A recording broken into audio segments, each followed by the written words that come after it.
নিয়ে দেখবো। আমি আপনাদেরকে অনুরোধ করবো মন দিয়ে শোনার জন্য। প্রথমে একটু বোরিং মনে হতে পারে, কিন্তু লাস্টে গিয়ে আমরা বুঝতে পারবো আমরা কী শুনছি। তো সেই জন্য প্রথমে এগুলো যদি না শুনি, লাস্টের কথাটা আমরা কানেক্ট করতে পারবো না। ওই জন্য সব কটা কথা মন দিয়ে শুনবেন। আর আমি আপনাদেরকে অনুরোধ করবো সব কিছু মন দিয়ে শোনার জন্য, কারণ আজকে বিশেষ দিন আছে, তো বিশেষ কথা আমরা শুনবো।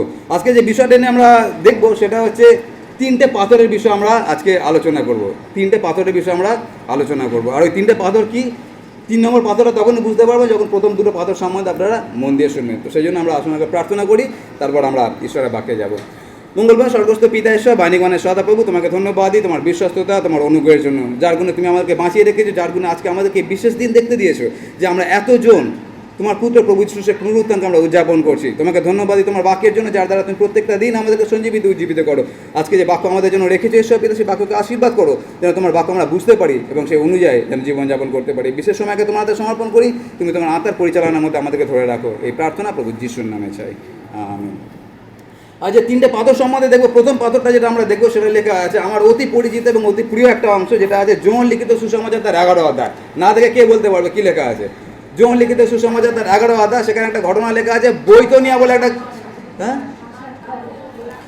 লাশারের ঘটনা লেখা আছে না? সেখানে লেখা আছে 11 অধ্যায়, আমি আপনারা খুলবেন আমার সঙ্গে।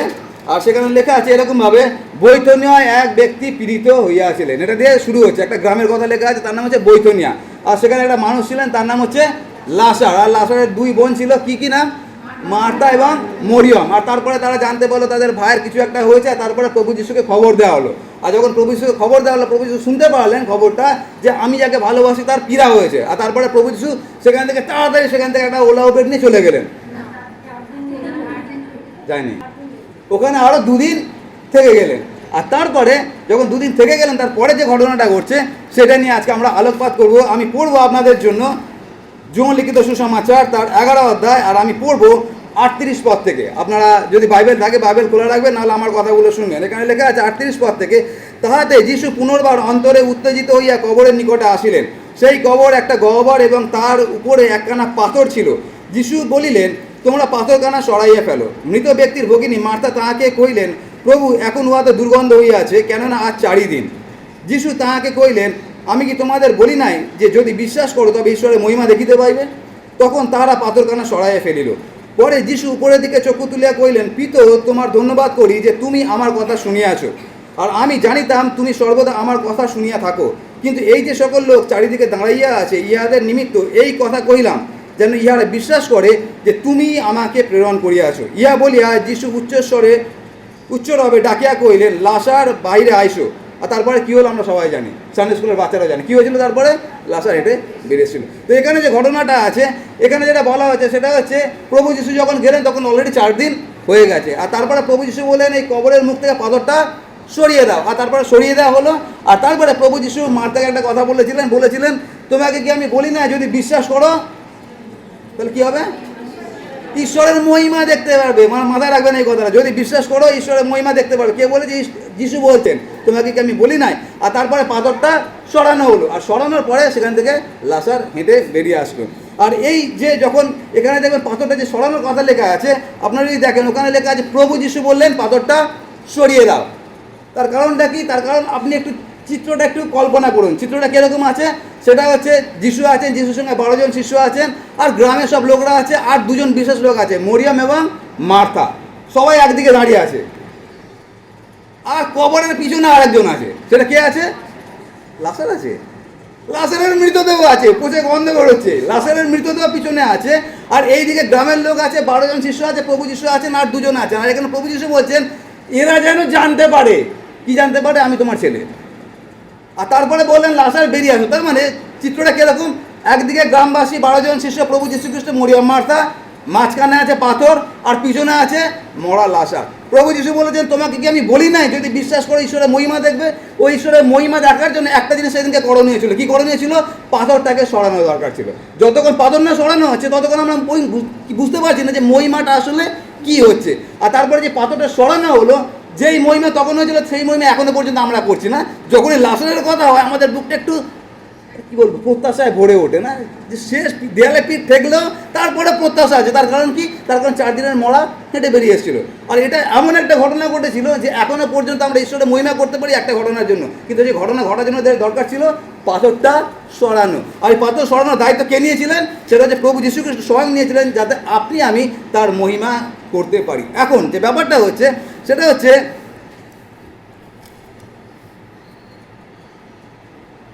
মার্থা সেদিনকে একটা কথা বলেছিলেন, যে কথাটা আমি আপনাদের কাছে বলতে চাই। সেটা হচ্ছে 39 পদে লেখা আছে,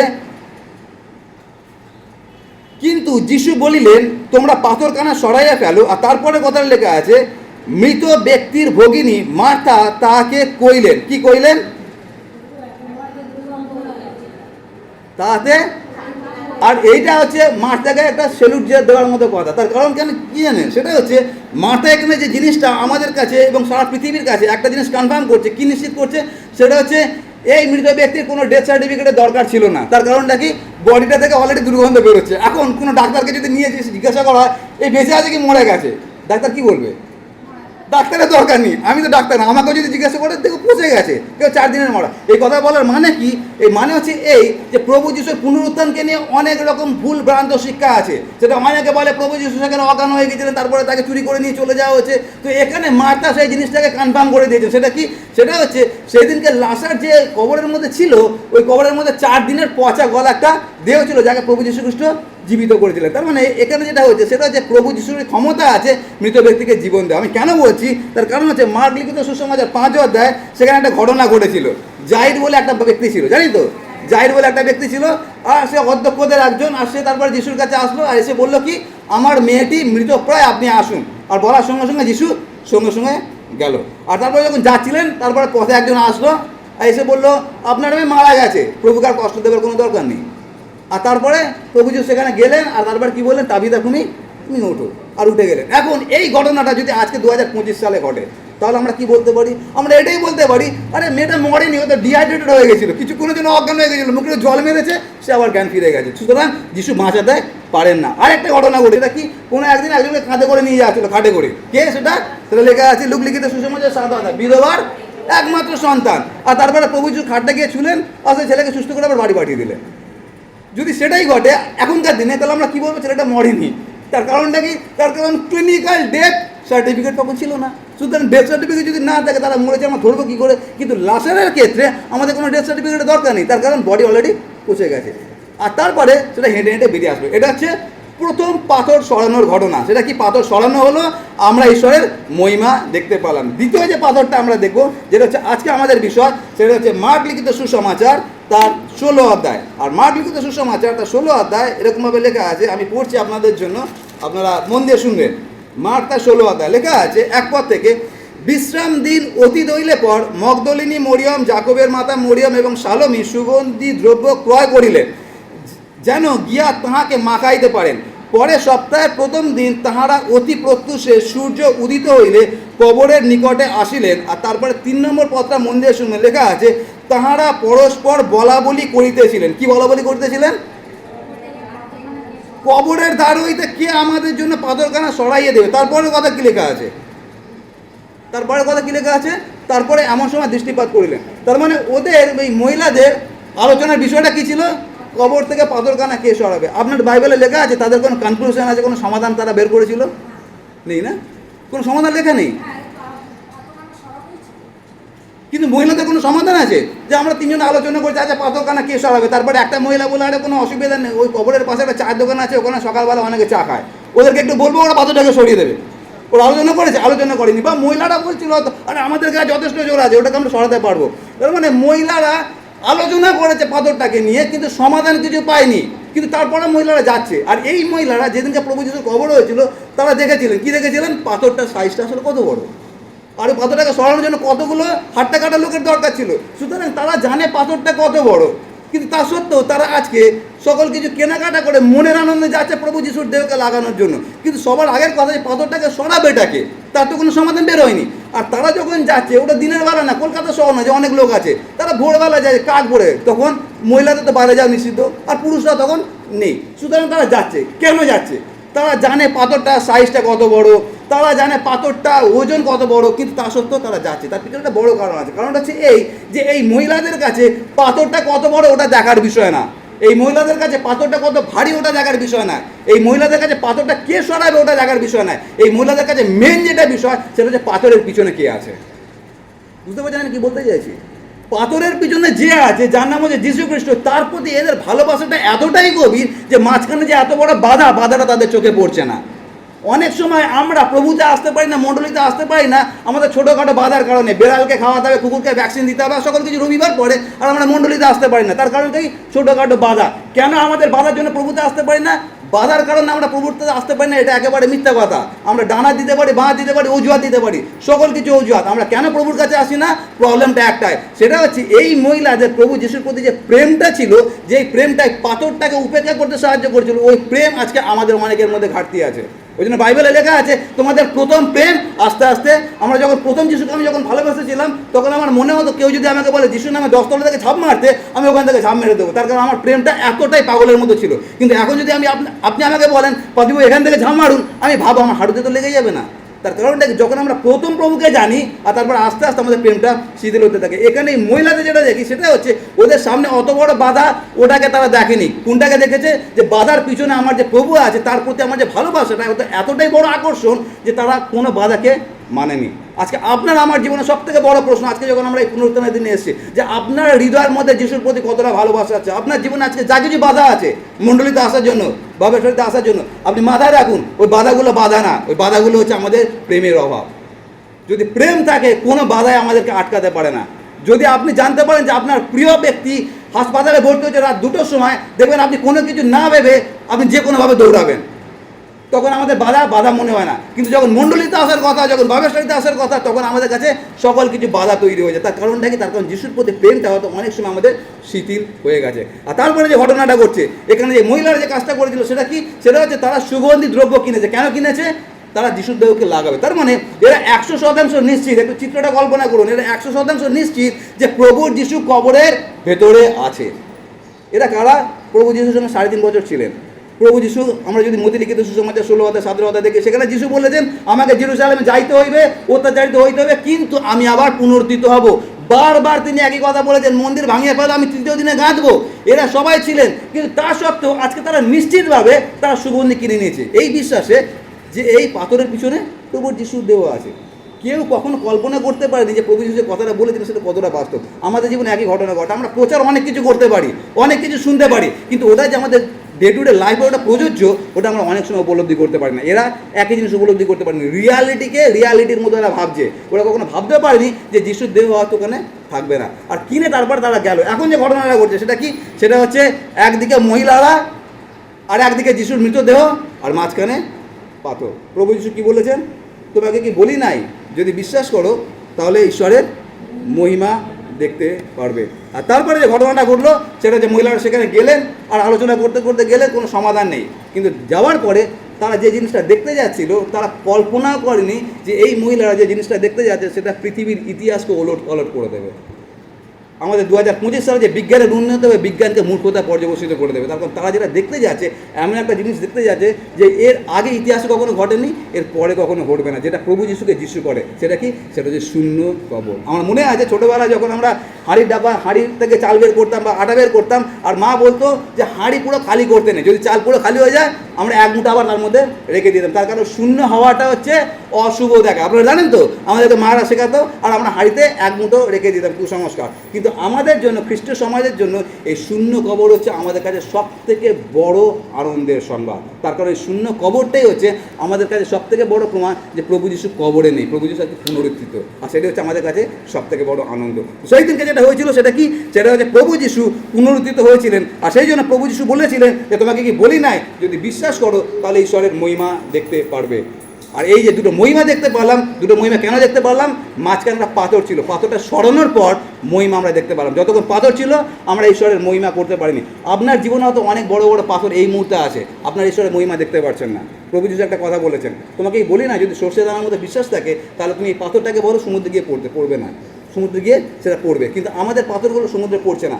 হতে পারে এখনও পর্যন্ত কোথাও হয়তো আমাদের সেই জায়গাটা ঘাটতি আছে, যে আমরা বুঝতে পারছি না যে এই যে পাথরটা আমার সামনে দাঁড়িয়ে আছে এর পিছনে যে ঈশ্বরের মহিমা আছে ওই মহিমাটা আমরা দেখতে পারছি না। প্রভু যিশু বলেছেন, তোমাকে কি বলি নাই, যদি বিশ্বাস করো ঈশ্বরের মহিমা দেখবে। আমি জানি না আপনাদের জীবনে আজকে কত বড় পাথর আছে, হতে পারে অনেক বড় পাথর আছে, কিন্তু আমি ঈশ্বরের বাক্য দিয়ে আপনাদেরকে একটা কথা বলতে পারি, পাথরের দিকে তাকাবেন না, পাথরের পিছনে কী আছে ওটা নিয়ে কল্পনা করবে না।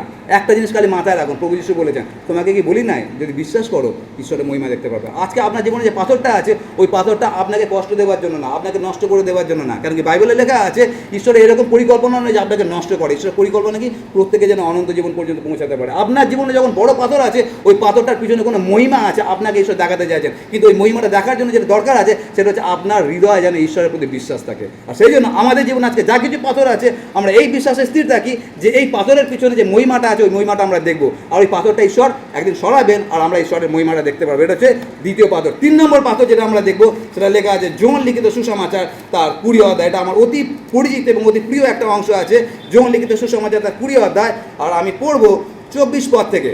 লেখা আছে, যিশু যখন আসিয়াছিলেন তখন থোমা সেই 12 জনের একজন, যাহাকে দিদুম বলে, তিনি তাহাদের সঙ্গে ছিলেন না। অতএব অন্য শিষ্যেরা তাহাকে কহিলেন, আমরা প্রভুকে দেখিয়াছি। কিন্তু তিনি তাহাদিগকে বলিলেন, আমি যদি তাহার 2 হাতে প্রেকের চিহ্ন না দেখি ও সেই প্রেকের স্থানে আমার অঙ্গুলি না দিই ও তাহার কুক্ষিদেশ মধ্যে আমার হাত না দিই, তবে কোনো মতে বিশ্বাস করিব না। 8 দিন পরে তাহার শিষ্যগণ পুনরায় গৃহের মধ্যে ছিলেন এবং থোমা তাহাদের সঙ্গে ছিলেন। তাহার সকল রুদ্ধ ছিল। এমন সময় যিশু আসিলেন, মধ্যস্থানে দাঁড়াইলেন আর কহিলেন, তোমাদের শান্তি হোক। পরে তিনি থোমাকে কহিলেন, এদিকে তোমার আঙ্গুলি বাড়াইয়া দাও, আমার হাত দুখানি দেখো, আর তোমার হাত বাড়াইয়া দাও, আমার কুক্ষিদেশ মধ্যে দেখো, এবং অবিশ্বাসী হইও না, বিশ্বাসী হও। থোমা উত্তর করিয়া তাহাকে কহিলেন, প্রভু আমার, ঈশ্বর আমার। 29 পদ। যিশু তাহাকে বলিলেন, তুমি আমাকে দেখিয়াছ বলিয়া বিশ্বাস করিয়াছ, ধন্য তাহারা যারা না দেখিয়া বিশ্বাস করিয়াছে। 3 নম্বর যে ঘটনাটা আমরা দেখব সেখানে লেখা আছে, এখানে যে ঘটনাটা হচ্ছে সেটা হচ্ছে শিষ্যরা তাকে বললেন 25 পদে, আমরা প্রভুকে দেখিয়া আছি। আর এই শিষ্যরা কারা? এই শিষ্যরা হচ্ছে তারা যারা প্রভু যিশুর সঙ্গে 3.5 বছর ছিলেন। আর যখন 3.5 বছর ছিলেন তারা একটাই প্রত্যাশা করছিল, সেটা কি? সেটা হচ্ছে এখন যা কিছু পার্টি আছে, সেটা বিজেপি পার্টি হোক বা টিএমসি পার্টি হোক বা লাল পার্টি হোক, এগুলোকে উচ্ছেদ করে প্রভু যিশু এখন গদিতে বসবেন, রোমীয় সেনাকে ধ্বংস করে এখন প্রভু যিশু রাজা হবেন। এটা ছিল তাদের প্রত্যাশা। কিন্তু তাদের প্রত্যাশায় কেউ একজন জল ঢেলে দিয়েছে। কে? সেটা হচ্ছে রোমীয় সেনা, কারণ প্রভু যিশুকে আজকে টাঙিয়ে দিয়েছে। সুতরাং এখন তাদের যে অবস্থাটা আছে তাদের মধ্যে ভয়, আতঙ্ক, অনিশ্চয়তা, আর সেই ভয়ে তারা একটা রুমের মধ্যে বসে আছে। আর যখন এইরকম একটা পরিস্থিতির মধ্যে দিয়ে যাচ্ছে, তাদের মধ্যে ভয়, আতঙ্ক, দুঃখ, হতাশা, নিরাশা, সেই নিয়ে তাদের জীবনটা এখন কাটছে। সেই রকম পরিস্থিতিতে তাদের জীবনে একটা ঘটনা ঘটলো। ঘটনাটা কি? সেটা 19 এবং 20 পদে লেখা আছে। সেই দিন সপ্তাহের প্রথম দিন সন্ধ্যা হইলে শিষ্যগণ যেখানে ছিলেন সেই স্থানের দ্বার সকল জিহুদীদের ভয়ে রুদ্ধ ছিল। এমন সময় যিশু আসিয়া মধ্যস্থানে দাঁড়াইলেন এবং তাহাদিগকে কহিলেন, তোমাদের শান্তি হোক। আর এটা হচ্ছে কবে ঘটছে? যিশুর মৃত্যুর পরে। তার মানে এইখানে 19 পদে প্রথমবার প্রভু যিশু সশরীরে তাদেরকে দেখা দিলেন। আর এখানে কতজন ছিল সেদিনকে? 10 জন সেদিনকে ছিল। Very good. তো এখানে সেদিনকে যখন 10 জন একসঙ্গে ছিলেন তখন প্রভু তাদের কাছে আসলেন আর বললেন, তোমাদের শান্তি হোক। আর যখন এরা, ভাবুন, এরা হতাশা, নিরাশা, ভয়ের মধ্যে আছে, তখন হঠাৎ দেখতে পারলো তাদের প্রভু তাদের মাঝখানে দাঁড়িয়ে আছে। কেমন লাগতে পারে আপনি যদি ওখানে থাকেন? সেকেন্ডের মধ্যে আমাদের যা কিছু ভয়, নিরাশা, হতাশা সব গায়েব। এখন যেটা আছে সেটা হচ্ছে হৃদয়ের মধ্যে অফুরন্ত আনন্দ, এতটাই আনন্দ যেটা আমরা মুখ বন্ধ করে রাখতে পারবো না। কিন্তু ওই 10 জনের মধ্যে একটা চাপা জিনিস ছিল, পেট ফুলে যাচ্ছিল। কেন পেট ফুলে যাচ্ছিল? তাদের একটা ভাই তাদের সঙ্গে ছিল না। তার নাম কি?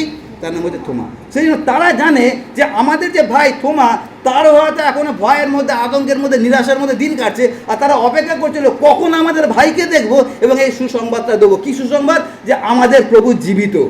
আর তারা অনেক উচ্ছ্বাস নিয়ে, অনেক আনন্দ নিয়ে থোমার জন্য অপেক্ষা করছিলেন যে থোমাকে দেখার সঙ্গে সঙ্গে আমরা আনন্দের খবরটা দেব। আর তারপরে এই 20 পদ থেকে ওই কথাটাই লেখা আছে। সেটা কি? তারপরে কোনো একটা দিন থোমাবাবু আসলেন। আর যখন থোমা আসলেন তখন থোমাকে এরা খুব আগ্রহ সহকারে বললো, বিয়াসকে হয়তো আমি খুব আগ্রহ সহকারে বলছি বা বিয়াস আমাকে খুব আগ্রহ সহকারে বলছে, আঙ্কেল জানেন প্রভু যীশু খ্রিস্ট কবরে গিয়েছিলেন, কিন্তু আমরা তো ভয় পাচ্ছিলাম, আমরা আতঙ্কিত ছিলাম, কিন্তু প্রভু যীশু খ্রিস্ট তিনি বেঁচে উঠেছেন। আর এখানে বলা হচ্ছে আমরা যীশু খ্রিস্টকে দেখিয়ে আছি। আপনারা দেখে নেবেন, বাইবেল নেই, বাড়ি থেকে দেখে নেবেন। 25 পদে লেখা আছে, আমরা দেখিয়ে আছি। মরিয়মের মুখে শুনিনি, মহিলাদের মুখে শুনিনি, আমরা নিজের চোখে দেখেছি প্রভু যীশু খ্রিস্টকে। আর এই কথা কারা বলছে? সেই শিষ্যরা যারা 3.5 বছর প্রভুর সঙ্গে ছিলেন। তারা যখন তোমাকে বলছে আমরা প্রভু যীশু খ্রিস্টকে দেখেছি, তার উত্তরটা আমাদের জন্য বিশাল বড় একটা শিক্ষণীয় বিষয় আছে। উত্তরটা কি ছিল? উত্তরটা এইরকম ছিল, তখন তোমা উত্তর দিচ্ছে, কিন্তু আমি যদি তাহার দুই হাতে প্রেকের চিহ্ন না দেখি ও সেই প্রেকের স্থানে অঙ্গুলি না দিই, আর তারপরের কথা লেখা আছে কোনো মতে বিশ্বাস করবো না। আমি প্রভুকে জানতাম না, তখন আমার জীবনে ভুলভাল অনেক প্রিন্সিপাল ছিল, অনেক ফিলোসফি ছিল আমার জীবনে। তো আমার জীবনে এরকম প্রিন্সিপাল ছিল, তার কারণ আমি কোনো একজনকে আমার গুরু বলে মানতাম, আর সেই গুরুদেব একটা কাজ করেছিলেন। তিনি যখন ছোটো ছিলেন, আর তিনি ছোটো বাচ্চাদের সঙ্গে একটা গাছের মধ্যে খেলা করতেন, আর যখন গাছের মধ্যে খেলা করতেন, গাছের যে মালিক তিনি খুব অসন্তুষ্ট হতেন। তার কারণ বাচ্চারা যখন গাছের মধ্যে খেলছে, ফুলগুলোকে ছিঁড়ছে, ডালগুলোকে ভাঙছে, তো এদেরকে সবসময় মানা করতো যে তোমরা এই গাছে খেলবে না, কিন্তু বাচ্চারা কোনোদিন শুনতো না। তখন এই ভদ্রলোক একটা পরিকল্পনা করেছে, সব বাচ্চাগুলোকে ডেকেছে, আর ডেকে তাদেরকে একটা গল্প শুনিয়েছে। কি গল্প? তাদেরকে গল্প শুনিয়েছে যে এই গাছের মধ্যে একটা ব্রহ্মদৈত্য আছে, তোমরা যদি এই গাছের মধ্যে খেলো, ব্রহ্মদৈত্য এসে তোমাদের কার মুটকে দেবে। আর যেই বলেছে, পুরো প্ল্যানটা সাকসেসফুল হয়ে গেছে, সব বাচ্চারা আসা বন্ধ করে দিয়েছে। তখন এই লোকটা ভাবছে, বাহ, একটা গল্প দিলাম, আমার কাজটা দারুণ হয়ে গেল। আর তারপরে এরকম এক দুদিন গেল, হঠাৎ দেখছে দু একদিন পর সেখানে আর একটা ছেলে খেলছে। তো কী হলো ব্যাপারটা? তো বাচ্চাটাকে ডেকেছে, ডেকে বলছে, আরে তোদেরকে আমি গল্প বললাম, ব্রহ্মদৈত্যের গল্প, তোর ভয় লাগে না ব্রহ্মদৈত্যের গল্প শুনে? বলছে না, ভয় লাগে না। কেন? তখন ওই ছেলেটা একটা কথা বলেছিল, যেই কথা আমার জীবনে প্রিন্সিপাল হয়ে গেছিলো। সেটা কি? সেটা হচ্ছে, যতক্ষণ না চোখে দেখবো ততক্ষণ আমি বিশ্বাস করবো না। আর ওটা আমার জীবনে ছিল, যতক্ষণ না চোখে দেখবো ততক্ষণ বিশ্বাস করবো না। ওই জন্য আমার প্রভুতে আসতে অনেক সময় লেগে গিয়েছিল। তার কারণ কোনো একটা দিন আমাকে কোনো একটা পাদ্রীবাবু বলছিলেন, তখন আমি প্রথম প্রভুতে আসি, আর আমাকে পাদ্রীবাবু বলছেন, কমল তুমি দেখতে পাচ্ছ এই গাছটাকে? হ্যাঁ পাদ্রীবাবু দেখতে পাচ্ছি। পুকুরটাকে দেখতে পাচ্ছি? হ্যাঁ পাদ্রীবাবু দেখতে পাচ্ছি। আকাশ দেখতে পাচ্ছি? হ্যাঁ পাদ্রীবাবু দেখতে পাচ্ছি। আর তারপর পাদ্রীবাবু আমাকে বললেন, তুমি কি জানো এগুলো সব ঈশ্বর তৈরি করেছেন? আর আমি মনে মনে হাসছিলাম ভেতরে, এই পাদ্রীবাবু তার মানে কত বড় মূর্খ, নিশ্চয়ই স্কুলে যায়নি। তার কারণ আমরা তো স্কুলে অন্য কিছু শিখেছি, আর ইনি কিছু ভুলভাল কথাবার্তা বলছেন। আমি প্রভুকে জানতাম না, ওই জন্য আমার মধ্যে এইরকম সংশয় ছিল যে চোখে না দেখলে বিশ্বাস করবো না। আজকে থোমা যে ডায়লগটা দিচ্ছে, আমার ডায়লগ দিচ্ছে। যেই থোমা প্রভু যিশুর সঙ্গে 3.5 বছর ছিলেন, এই থোমা দেখেছে যখন বলেছে লাজার বেরিয়ে আসো, 4 দিনের পচা গলা দেহ হেঁটে বেরিয়ে এসছে। এই থোমা দেখেছে যে জলের ওপর দিয়ে কোনো একটা প্রেতাত্মা হেঁটে আসে, তার নাম হচ্ছে প্রভু যীশু খ্রিস্ট। এই থোমা দেখেছে যে যখন ঝড়কে ধমক দিয়েছে, ঝড় থেমে গেছে। এই থোমা দেখেছে যে 5টা রুটি 2টো মাংসে 5,000 লোকে খাওয়া হয়ে গেছে।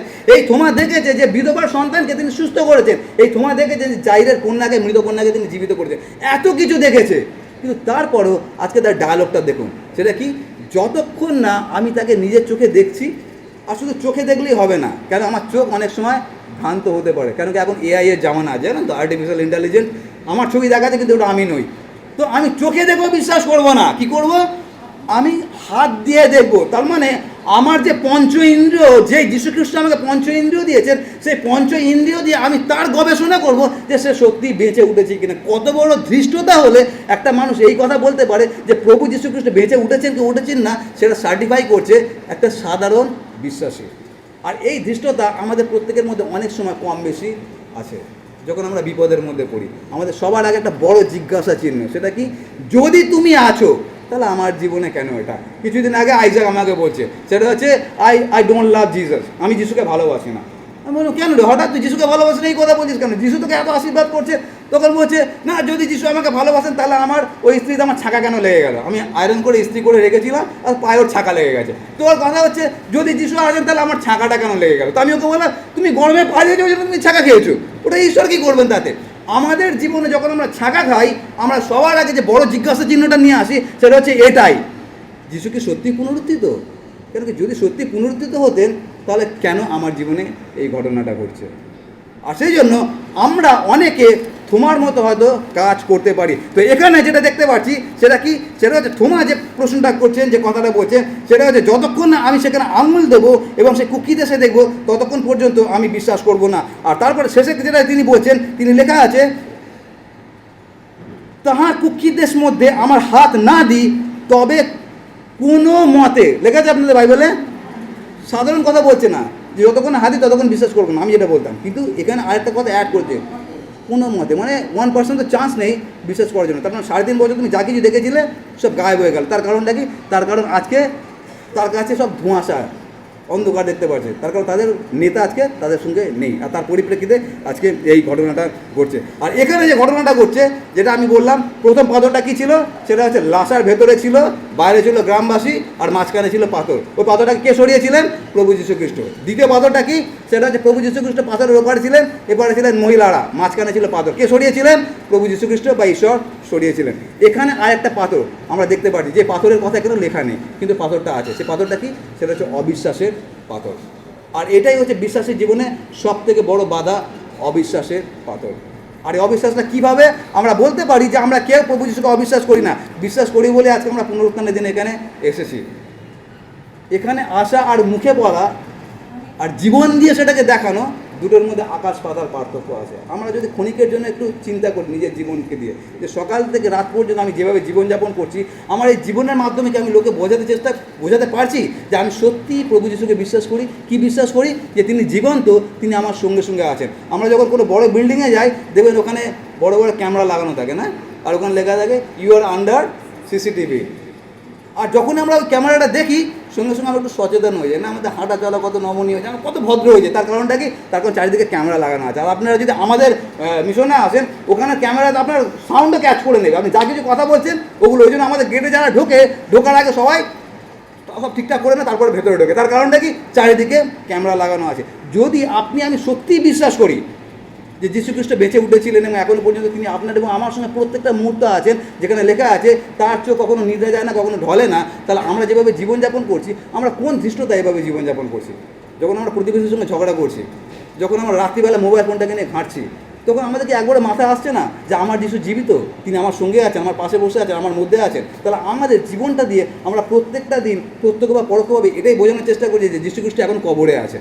তারপর তিনি যদি বেঁচে উঠতেন, তাহলে আমার জীবনটা এরকম হতো না। তো সেই জন্য এই যে পাথরটা আছে, 3 নম্বর পাথর, এটা হচ্ছে আমাদের প্রত্যেকের জীবনে অত্যন্ত ভয়ানক পাথর। যে পাথরটাকে আমি বলি অদৃশ্য পাথর, চোখে দেখা যায় না, কিন্তু এর ওজন হচ্ছে সব থেকে বেশি। সেই দিনকে যে পাথরটা ছিল, কেউ না কেউ সরাতে পারতো, কিন্তু এই যে পাথরটা আছে, এটা কেউ সরাতে পারবে না। সব থেকে যেটা বড় কথা, যেটা আমাদের জন্য চিন্তার বিষয় কি, লাসারের পাথর যিশু সরিয়েছিলেন, যিশুর পাথর ঈশ্বর সরিয়েছিলেন, কিন্তু এই অদৃশ্য পাথর ঈশ্বর কোনোদিন সরাবেন না। তার কারণটা কি?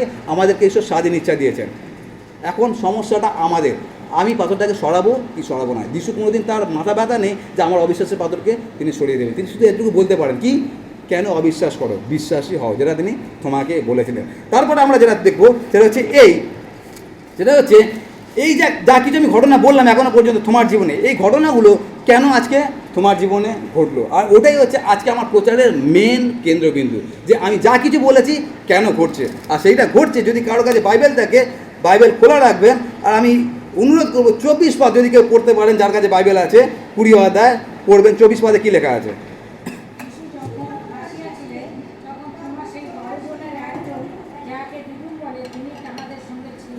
আরেকবার পড়ুন। ওকে, হ্যাঁ,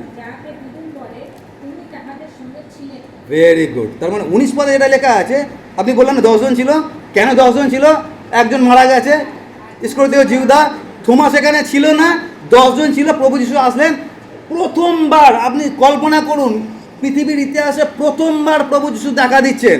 যদি আপনি সেইটাকে মিস করে গেলেন, ওই জিনিস দ্বিতীয়বার আপনি পাবেন না।